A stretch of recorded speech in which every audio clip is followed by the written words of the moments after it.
Bonjour Halefi, comment allez-vous? 你好，On sait que 你好，maintenant la situation entre l'Iran et Israël est préoccupante. Quel est votre regard sur cette situation? Tout d'abord, je tiens à vous remercier sincèrement pour cette opportunité qui m'est donnée de pouvoir partager avec les spectateurs quelques réflexions personnelles. Le jour où le conflit a éclaté, je me trouvais chez moi, en Iran. Ma maison, comme la plupart des gens, je l'avais acquise après beaucoup d'efforts. Elle était meublée avec soin, remplie d'appareils électroménagers et d'objets qui m'étaient chers. Jusqu'à la veille du conflit, ces objets avaient une grande valeur à mes yeux. Mais lorsque tout a commencé, ils ont perdu toute importance. Rester en vie était la seule chose qui comptait. J'ai tout abandonné, j'ai quitté ma maison. J'ai ensuite entamé un long périple. Nous sommes d'abord arrivés en Turquie, puis avons traversé la frontière jusqu'à Ankara, ensuite Istanbul, et de là, j'ai pris un avion pour la Chine. Le voyage a duré plus de 70 heures. Et quand je suis arrivé à Beijing, en Chine, j'ai ressenti un profond sentiment de sécurité, de soulagement et de paix intérieure.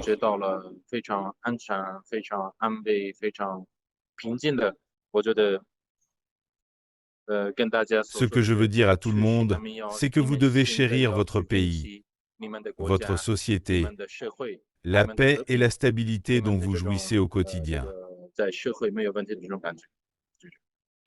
Donc aujourd'hui, c'est un signal de paix que vous voulez transmettre euh, à nos audiences, n'est-ce pas?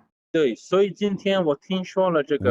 quand j'ai entendu parler d'un accord de cessez-le-feu, j'ai ressenti, au nom de tout le peuple iranien, une grande joie face à ce signal de paix. Même si nous aimons la paix, nous savons nous montrer fermes et déterminés quand il s'agit de défendre notre nation. Un point essentiel à souligner est que nous avons été attaqués. Ce n'est pas nous qui avons lancé l'offensive. Pour défendre notre pays, nous avons dû réagir et avons pris certaines mesures. Comme vous le savez, l'Iran possède une histoire glorieuse s'étendant sur plusieurs millénaires. Tout au long de cette histoire, nous avons connu de nombreuses guerres, mais presque jamais nous n'avons été les agresseurs. Nous avons toujours été la partie attaquée. Les Iraniens, vous le savez, sont porteurs d'une civilisation millénaire. Notre peuple aime la paix, et nous souhaitons sincèrement la paix pour toutes les nations. Sur la route de la soie, tout comme la Chine, notre pays a contribué à bâtir la paix, l'amitié et la coopération entre les peuples. Mais cela ne signifie pas que nous restons inactifs quand nous sommes attaqués. En résumé, quiconque détruit la paix agit avec malveillance. Et tous les peuples du monde, y compris nous, Iraniens, nous opposerons à cette forme de mal. Ces dernières années, Israël n'a pas seulement attaqué l'Iran, mais aussi plusieurs autres pays de la région. Certes, l'intensité diffère selon les cas, mais notre situation en Iran est unique. Pourquoi? Parce que, comme je l'ai mentionné, notre pays a connu de nombreuses guerres tout au long de son histoire. Et nous formons un peuple uni. Certes, il peut y avoir des désaccords internes ou avec le gouvernement, mais cela ne nous empêche jamais de défendre notre pays et notre peuple.